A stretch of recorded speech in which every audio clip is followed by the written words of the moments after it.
Halo teman-teman, ketemu lagi dengan Aan di sini. Kali ini kita akan mencoba membahas mengenai seks bebas, kemudian seks berisiko, dan mana yang lebih berisiko dalam kaitannya dengan penularan HIV itu sendiri. Banyak di luaran yang ternyata masih memahami bahwa HIV itu sebenarnya berasal dari seks bebas. Bahkan setiap tahun di HAS sekalipun Hari AIDS Dunia yang kita peringati tiap tanggal 1 Desember, itu selalu ada slogan yang nggak pernah lupa. Jauhi seks bebas agar terhindar dari HIV. Jauhi seks bebas bla bla bla bla bla. Saya bukan sama sekali anti mengenai seks bebas.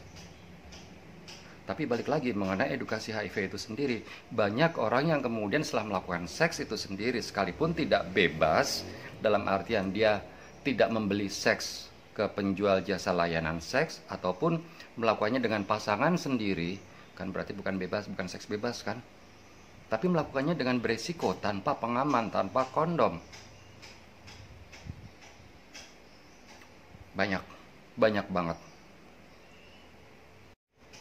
Nah, kemudian orang-orang ini pada saat mereka kemudian terinfeksi atau terdiagnosis positif HIV, mereka akan menyangkal bahwa mereka tidak melakukan seks bebas, mereka bukan pelaku seks bebas. Karena seks dengan pacar, seks dengan pasangan sendiri, sekalipun itu dalam ikatan perkawinan ataupun mungkin hanya dalam pacar, berarti belum menikah kan, itu mereka nggak pernah menganggap sebagai seks bebas. Menurut mereka yang dianggap sebagai seks bebas adalah gonta-ganti pasangan, kemudian membeli seks ke penjual jasa seks, PSK, PS atau apapun lah namanya mereka itu yang menurut mereka adalah seks bebas. Tapi seks dengan pacar sendiri, seks dengan pasangan sendiri, sekalipun dalam ikatan perkawinan, mereka tidak pernah menganggap itu sebagai seks bebas. Benar. Dan ini yang kemudian menjadi masalah di kemudian hari saat mereka kemudian terinfeksi positif HIV. Saya nggak pernah melakukan seks bebas seumur hidup saya, tapi kenapa saya bisa positif HIV? Suami saya, istri saya, dia bukan penggemar seks bebas, bahkan sebelum menikah sekalipun. Tiba-tiba dia menularkan saya HIV. Dapat dari mana? HIV kan nggak mungkin ditularkan dari makan di warung atau tidur mulut dengan mulut terbuka, ngorok, kemudian kemasukan cicak atau kemasukan HIV, terus besoknya tiba-tiba positif kan?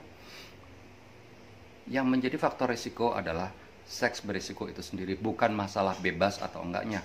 Terserah seks mau dilakukan dengan siapapun juga, dengan pasangan sendiri, istri atau suami yang sah dalam ikatan perkawinan, dengan pacar sendiri, ataupun dengan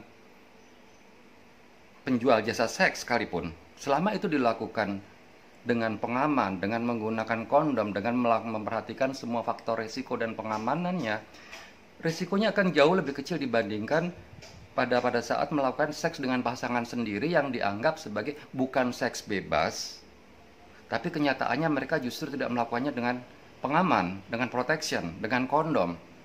Nah, sekarang berapa banyak dari kita yang kemudian melakukan seks dengan pacar sendiri?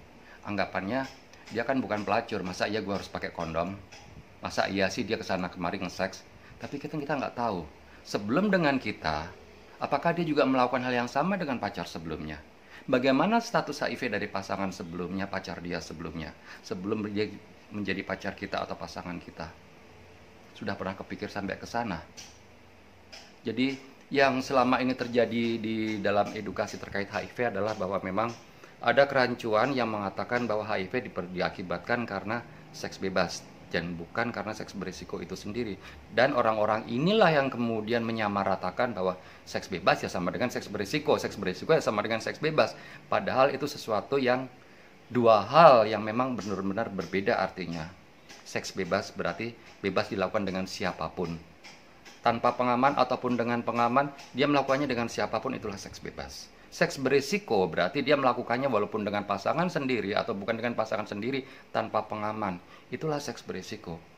Jadi kalau kemudian kita melakukan seks dengan pacar kita, dengan pasangan kita sendiri tanpa pengaman, oke, kita tahu mungkin masa iya dengan pacar sendiri, dengan pasangan sendiri harus pakai pengaman. Tapi apakah kita sudah pernah melakukan cek IMS, VCT sebelumnya? Bagaimana dengan pasangan kita? Apakah dia sudah sadar status HIV dari IMS-nya? Kalau memang belum pernah sama sekali, berarti resikonya akan sangat tinggi sekalipun seks itu dilakukan dengan pasangan sendiri, bukan seks bebas. Jadi mudah-mudahan teman-teman di sini bisa memahami perbedaan antara seks bebas dan seks berisiko. Itu adalah hal yang berbeda sama sekali. Seks berisiko sekalipun dia lakukan dengan siapapun, tetap resikonya jauh lebih tinggi dibandingkan dengan seks bebas yang dilakukan dengan orang yang tidak dikenal tetapi dilakukan dengan pengaman, menggunakan kondom. Resikonya jauh lebih kecil. Saya nggak berani bilang atau nggak akan bilang bahwa memang nggak ada resiko sama sekali, karena memang masih ada resiko. Karena kenyataannya di lapangan ditemukan bahwa memang banyak pengguna kondom yang memang tidak paham cara menggunakan kondom. Termasuk penggunaan pelicin. Banyak yang beranggapan bahwa kalau sudah pakai kondom nggak perlu pakai pelicin, karena kondom sudah ada pelicinnya. Kalau sama perempuan berarti nggak perlu pakai pelicin lagi kalau sudah pakai kondom. Sementara kondom itu adalah pelindung penis dari gesekan vagina atau anus atau apapun pasangan kulit pasangan tersebut agar tidak lecet. Tapi kalau kemudian lubrikasinya tidak cukup, memang di dalam kondom, di permukaan kondom, di luar kondom memang ada lubrikasinya, tapi tidak pernah cukup.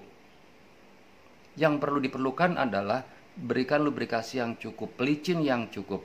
Dan pelicinnya bukan body lotion, bukan ludah, ataupun minyak goreng, ataupun margarin, atau apapun. Saya pernah dengar semuanya itu. Dan memang mungkin bagi beberapa orang itu sesuatu yang konyol, tapi memang kenyataannya saya tahu ini dari lapangan. Jadi memang ada orang-orang yang menggunakan ludah sebagai pelicin, sementara ludah itu bukan pelicin yang bagus karena cepat kering. Gunakan pelicin yang berbahan dasar air yang memang khusus diciptakan untuk penggunaan bersama kondom. Oke, jadi mudah-mudahan teman-teman bisa paham mengenai bedanya seks bebas dan seks berisiko, dan tidak lagi mengkait-kaitkan isu HIV atau orang dengan HIV ODIF akibat seks bebas, atau mereka karena kelakuan seks bebas atau bla bla bla bla. Enggak. Banyak faktor yang bisa menularkan mereka HIV, karena pada akhirnya di zaman sekarang HIV itu tidak pernah memilih korbannya. Siapapun yang tidak memahami faktor resiko penularan, dia memiliki resiko tertular. Mau tokoh agama, mau tenaga kesehatan sekalipun, mau guru, dosen, atau siapapun, mau ilmuwan sekalipun, selama dia lengah dengan faktor resikonya, maka dia tetap memiliki potensi atau resiko tertular HIV. Ketemu lagi dengan saya di channel berikutnya. Jangan lupa subscribe, share, and like. Bye.